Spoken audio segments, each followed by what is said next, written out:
This is how the mixture of chili and salt affects us witches and wizards. I almost died on top of someone's rooftop after they trapped us with salt and chili. Table salt is very dangerous. I will be telling you how to safeguard your place with chili and table salt at the end of my confession. But firstly, I feel I should tell my story in full for people to understand better about witchcraft. I was a good person from the day of birth to the late 90s.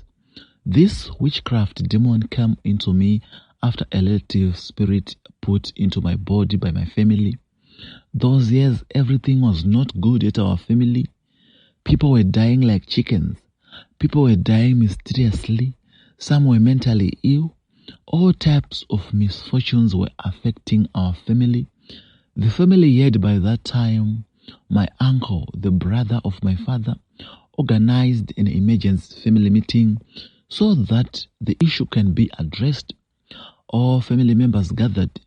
Extended family members also came because the thing was affecting everyone in Broad.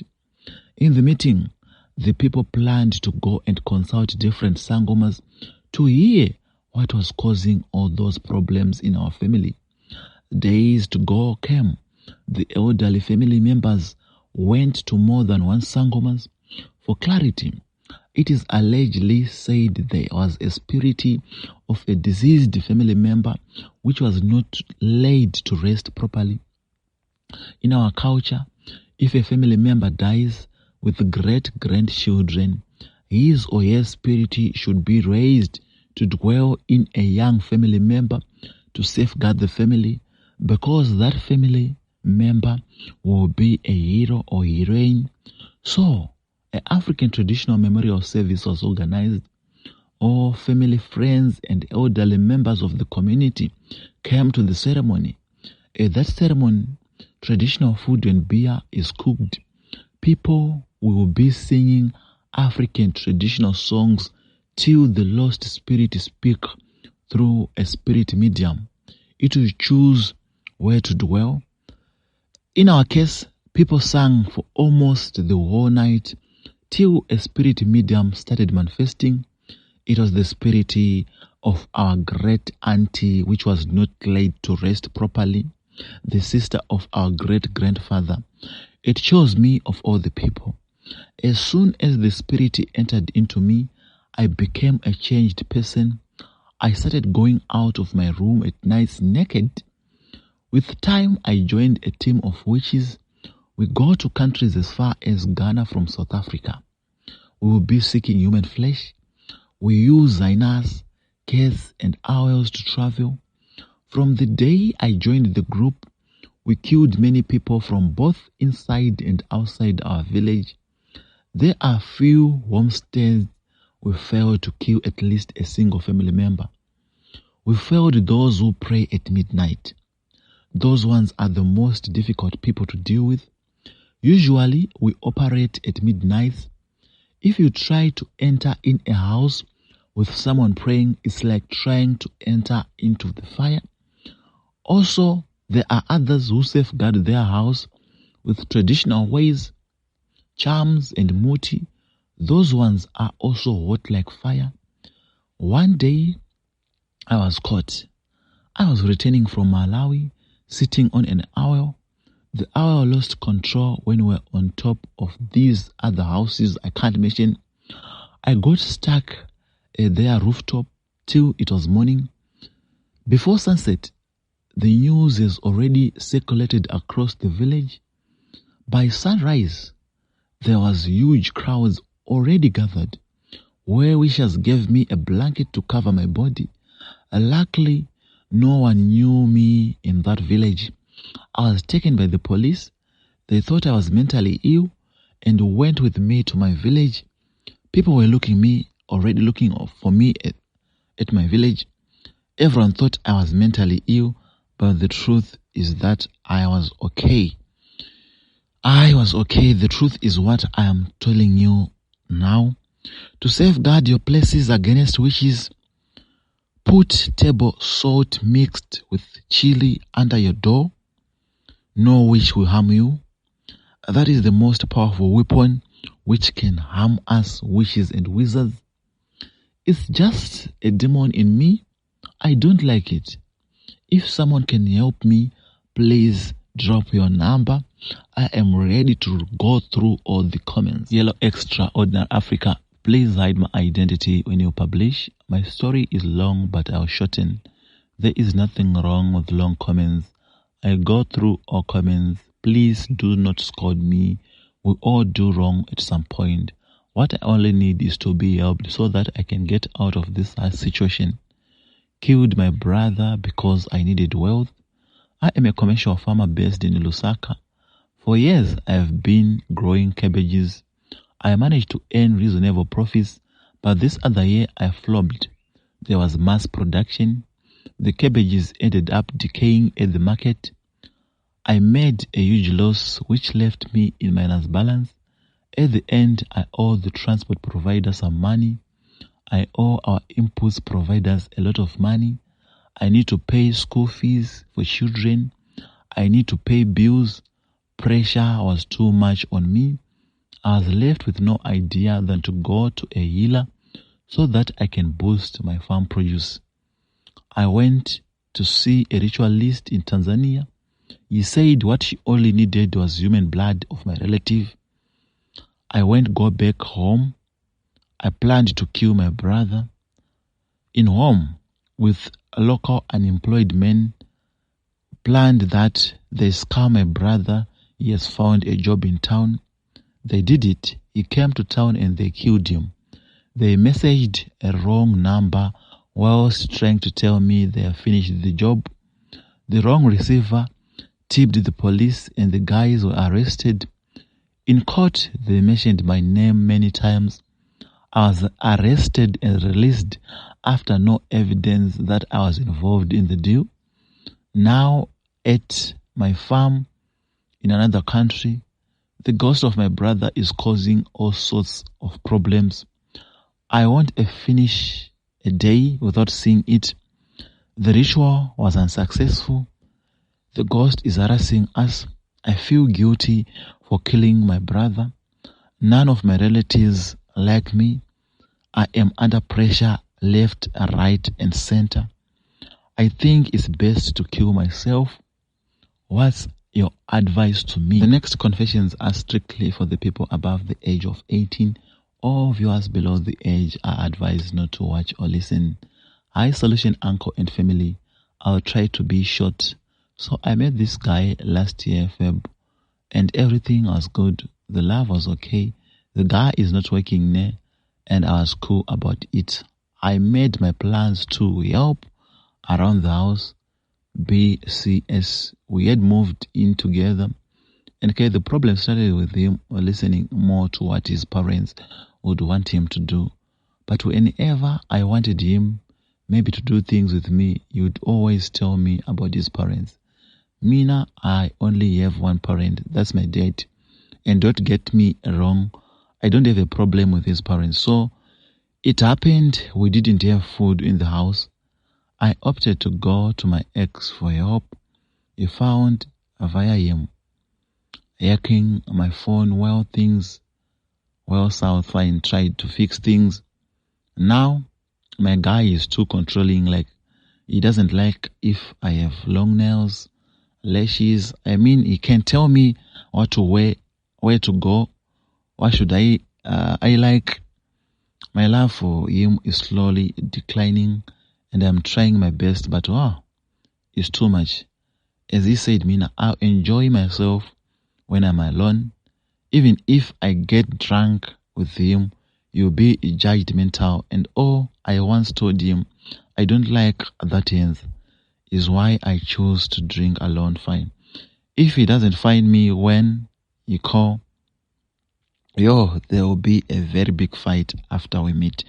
Find that I'm only getting drunk and don't want to talk to him.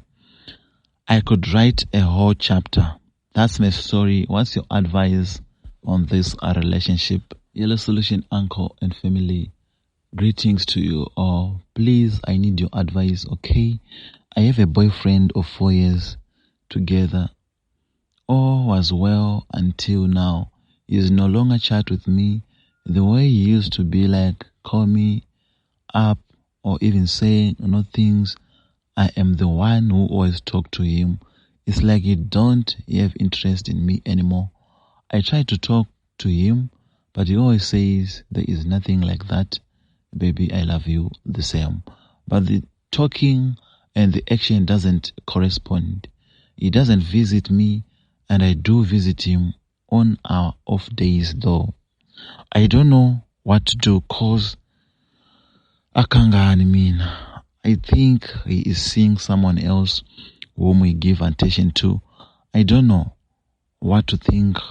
What your advice to me? Appreciate your responses. Thank you. Hi, please keep me anonymous. I am a 19 years old. I have a 3-month baby turning 4 months next week. My baby daddy is there for us and supports us. Baby, I have no problem with him. So my baby is teething. She is sick, crying, vomiting a formula. She is very fussing. My mother does not even bother herself with helping me out with the baby, as I am the one looking after her 24/7.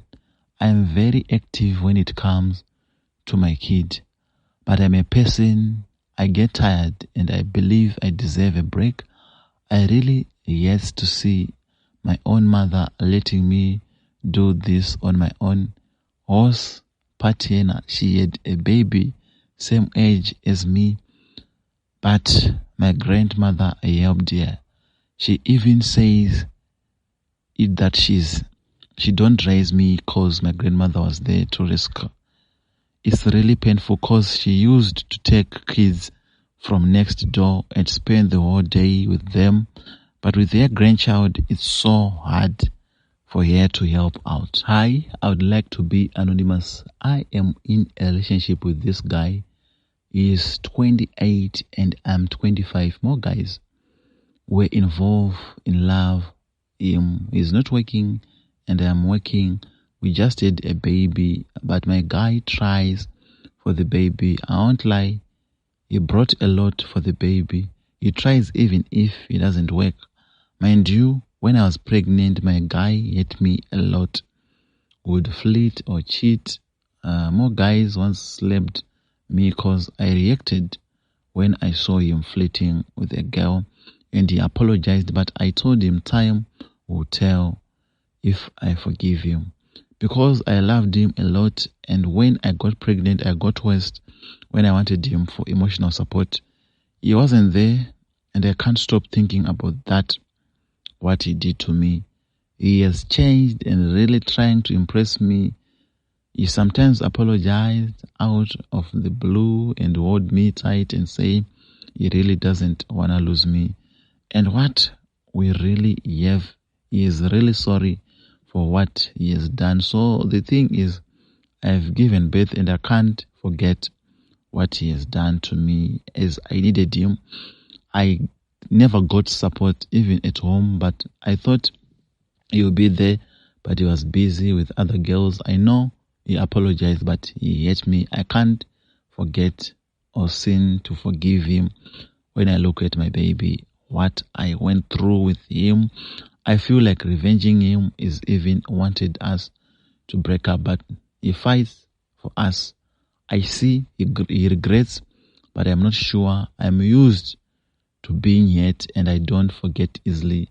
He says he is willing to fix and show how he regrets and sorry is because he came home unexpected, found me crying, and I told him it's hard for me to forget the things he did to me, and he still tries to soften me up with expressing his love and does things. Please advise me on what to do. No insults, please. I still love him, but something has changed. I always cry and he tries to not me be apart from him for long.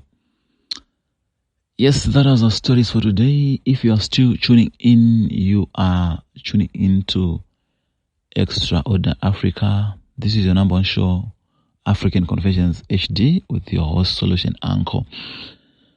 If you're still new, in this show we publish lifetime confessions Usually, we publish anonymously for their own safety reasons. It's part of life. We all make mistakes. We all made mistakes at some point. And it's very good to share. Some people will learn from your experiences. That's part of life. We learn from other people's mistakes. We also learn from our own mistakes. We can learn. So, I'd like to thank everyone who shared his or her story with us from the beginning of this show, maybe last year, if I'm not mistaken. Thank you so much for the work you are doing, guys. I really appreciate it. I really appreciate it. So, ladies and gentlemen, the first story was on witchcraft. It's a very good warning. Thank you so much for sharing, my sister. We need to pray each and every day. When we wake up in the morning, we need to pray. Midday, we need to pray. Before going to bed, we need to pray. Before traveling, we need to pray. Before moving to the next stage of our life, we need to pray. Let's teach our children to pray. Let's teach them to love God. Now we are about to enter into the festive season. The devil is just waiting for us. He knows we'll be relaxing. We lost a lot of relatives during that period. So we need to be very careful. Witchcraft. We lost many relatives and friends. It's a clear lesson we have learned. We should pray at midnight. You should set an alarm. I want to confess. I want to confess, guys. I was not praying at midnight. At midnight. I think I should now start setting my alarm. Wake up at midnight and start praying. God will reward me. God will safeguard me. We should all do it, guys, because the devil is working 24/7. We have saw a lot of confessions of the people, how they are doing it. These people will be playing with us whilst we are asleep. So we don't need to allow them that space to play with us like a soccer ball. Passing us like a soccer ball. That's not good. That's not good. We should not be used. We should not be used. And ladies and gentlemen, I will be back in the afternoon with another video. I will be back. Enjoy this one. This was video number 1 of 1. I will be back with video number 2 of 2. This one is of a member of a evil cult who is saying their leader is a prominent prophet in South Africa. A cult leader, but on television, he is a prophet. This is one of the stories. So, never touch that dial. Stay around. We'll be back. Thank you so much for the support you are. I really appreciate. Thank you so much. Until we meet again. Bye.